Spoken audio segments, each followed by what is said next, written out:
ایک شخص کو حضور نے دیکھا، اس نے میلے کچیلے کپڑے پہنے، تو حضور نے ٹھنڈی آہ بھری، فرمایا کاش یہ دھو کے کپڑے پہنتا۔ ایک شخص کو دیکھا بال بکھرے ہیں، کنگھی نہیں کی، تو حضور فرمانے لگے کاش یہ کنگھی کر لیتا۔ نفاست پسند آدمی پہ نا بوجھ بنتا ہے۔ جو آدمی، آپ کو پتہ ہے کہ امام شافعی تو فرماتے ہیں جمعے والے دن غسل کرنا واجب ہے، ماتے غسل نہ کرے تو جمعہ ہی نہیں ہوگا۔ اگرچہ ہمارے امام صاحب کے نزدیک سنت ہے۔ یہ سنت کب بنا؟ ایک دن نہ بہت سارے لوگ اپنے اپنے کام سے اٹھے، مسجد میں آ گئے، مسجد نبوی میں۔ کوئی کسان تھا تو کھیت سے اٹھ کے آ گیا، کوئی مزدور تھا تو مزدوری سے اٹھ کے آ گیا۔ تو مسجد میں جب بہت سارے لوگ جمع ہوئے نا، تو بعض لوگوں کو دقت محسوس ہوئی، تو رسول کریم علیہ السلام نے فرمایا کتنا ہی اچھا ہو کہ تم جمعے والے دن نہا کے آیا کرو۔ بس وہ صحابہ کا مزاج ہمارے والا نہیں تھا کہ تفصیل بتائیں، حکمت بتائیں، ملے گا کیا، ثواب کتنا، نہ نہائیں تو گناہ، یہ کوئی نہیں۔ حضور نے کہا کہ نہا کے آؤ تو کتنا ہی اچھا ہے۔ پھر کسی صحابی نے کبھی بھی بغیر غسل کیے جمعہ ادا ہی نہیں کیا۔ کسی نے بغیر غسل کے کبھی جمعہ ادا ہی نہیں کیا نا۔ اسلام بڑا خوبصورت دین ہے۔ حضور نے فرمایا جو کچا پیاز کھائے وہ مسجد نہ آئے، پہلے مسواک کرے، دانت صاف کرے، پھر آئے۔ نبی پاک صلی اللہ علیہ وسلم نے فرمایا جو کچی مولی کھائے مسجد نہ آئے۔ مولی کھانا جائز ہے، پیاز کھانا جائز ہے، لیکن منہ سے بدبو آتی ہے۔ نبی پاک علیہ السلام کا ظاہری حسن کیا بات ہے۔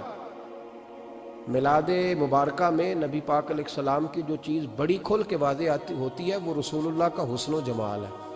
آپ کی والدہ سیدہ طیبہ طاہرہ حضرت سیدہ آمنہ رضی اللہ تعالیٰ، اماں جی کہتی ہیں کہ میرے محبوب جب میرے بطن اقدس میں آئے تو جو تکالیف عورتوں کو ہوتی ہے مجھے ان میں سے کوئی تکلیف بھی نہیں ہوئی، اور اماں جی کہتی ہیں مجھے کبھی کوئی ثقل، کوئی بوجھ محسوس نہیں ہوا، اور فرماتی ہیں کہ جو ولادت کے وقت لوگوں کو، عورتوں کو تکلیف ہوتی ہے مجھے وہ بھی نہیں ہوئی، اور فرماتی ہیں کہ نبی کریم علیہ السلام پیدا ہوئے تو ہمیں حضور علیہ السلام کی ناف کو کاٹنا نہیں پڑا، ناف بریدہ پیدا ہوئے، ختنہ شدہ پیدا ہوئے۔ آپ کو پتہ ہے عورتیں غسل دیتی ہیں بچے کو پیدا ہونے کے بعد، لیکن میرے محبوب نے سجدہ ہی کر لیا پیدا ہوتے ہی، امتی امتی کہتے ہوئے پیدا ہوئے۔ حق نے فرمایا کہ بخشا الصلاۃ والسلام، اور پہلے سجدے پر روز ازل سے درود۔ میرے امام فاضل بریلوی کا جو انداز تکلم ہے نا، اس کی بھی حد ہی کوئی نہیں، کوئی حد ہی نہیں، کہاں تک ان کی محبت جاتی۔ کہنے لگے پہلے سجدے پہ روز ازل سے درود، یادگاری یہ امت پہ لاکھوں سلام، یادگاری یہ امت پہ لاکھوں سلام۔ بتائیے بغیر وضو کے، بغیر غسل کے سجدہ ہو جاتا ہے؟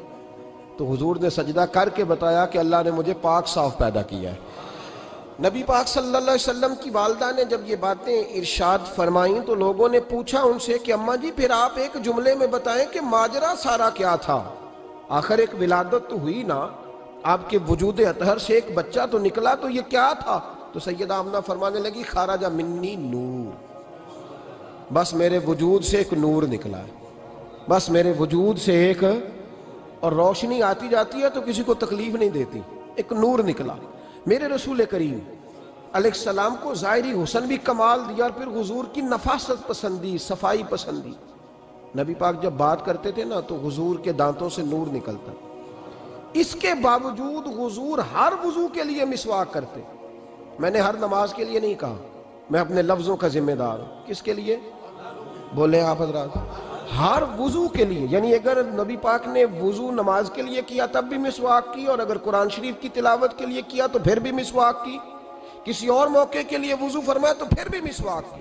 اور سیدہ عائشہ فرماتی ہے جب بھی حضور گھر سے نکلنے لگتے پہلے مسواک فرماتے۔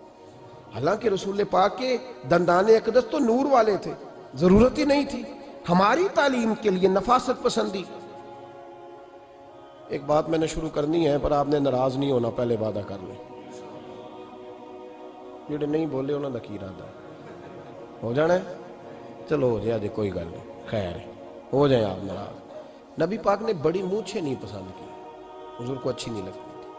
ایک بات پوچھتا ہوں آپ سے، یہ درد دل ہے میرا اور صرف سمجھانے کے لیے عرض کر رہا ہوں، کوئی تنقید نہیں، اللہ تعالیٰ مجھے نیت کا وضو عطا کرے۔ ایک بات بتانا، اگر بہو کھانا پکا کے لائے اور سالن سے بال نکل آئے تو پھر اس کا کیا حال ہوتا ہے؟ کئی تو بوڑھے پلیٹ اٹھا کے دیوار میں مارتے ہیں، ایسا ہی ہوتا ہے نا، یہ کیا ہے؟ اور اگر کبھی روٹی سے نکل آئے تو بیوی صاحبہ کا کیا حال ہوتا ہے؟ یہ کوئی طریقہ ہے کھانا پکانے کا؟ اور اللہ تعالیٰ معاف کرے، اگر کبھی ہوٹل میں چلے جائیں امیر لوگ 15,000 کا ڈنر کرنے، تو وہاں کسی سالن کی پلیٹ سے بال نکل آئے تو پھر تو پیسے کیا دینے ہیں، پھر تو ان کو اور جرمانہ ہو جاتا ہے۔ یہ تو سارے بال نکل آئے تو مشکل، اور ویسے بھی جو نفاست ہے نا طبیعت کی، اس پر بوجھ بنتا ہے، بال کھانے میں ہو آٹے میں ہو تو بوجھ بنتا ہے۔ تو بڑی مونچھوں والا دوست بھائی بزرگ جب پانی پیے گا تو بال پانی میں جائیں گے کہ نہیں جائیں گے؟ حکیم اور ڈاکٹر کہتے ہیں کہ کینسر کے مرض کا خطرہ ہے۔ اب باقی بھی راضی نہ ہوں، حضور نے بڑی مونچھیں بھی پسند نہیں کی اور چھوٹی داڑھی بھی پسند نہیں کی۔ حضور نے فرمایا داڑھیاں بڑھاؤ، مونچھوں کو پست کرو، مشرکین کی مخالفت کرو۔ اور ایک مقام پہ رسول پاک علیہ السلام نے یہاں تک فرمایا کہ جو مونچھیں پست نہیں کرتا وہ ہم میں سے ہے ہی نہیں۔ اتنے سخت لفظ۔ ایک صحابی تھے، آپ یقین کریں نا، کئی دفعہ دوستوں کو کہنا پڑتا ہے، اور کئی دفعہ نا مجھے محسوس ہوتا ہے کہ یار ہم روز ہی کہتے ہیں، لیکن کہتے پتہ کیوں ہے کہ بوجھ بنتا ہے وہ بندہ جو اس طرح کی تباہ کے ساتھ آتا ہے، جو حضور نے پسند نہیں کیا۔ ایک شخص نبی پاک کے سامنے آیا، قاضی عبدالدائم دائم صاحب نے لکھا ہے، بڑی خوبصورت بات لکھی ہے، کہنے لگے حضور کے سامنے وہ اکثر آیا کرتا تھا تو مونچھیں بڑی تھی، حالانکہ داڑھی بھی بڑی تھی، مونچھیں بھی بڑی تھی۔ 2-4 دفعہ حضور نے باتوں باتوں میں تحت اللفظ سمجھایا۔ کچھ بندے نہیں سمجھتے، تحت اللفظ سمجھاؤ یا بڑا کھول کھول کے سمجھاؤ پر بات سمجھنے کو تیار نہیں ہوتے۔ پتہ نہیں کیا ایسا حسن ہے بھئی، جو حسن نبی پاک نے پسند نہیں کیا وہ کبھی حسن ہو سکتا ہے، کبھی خوبصورتی ہو سکتی ہے؟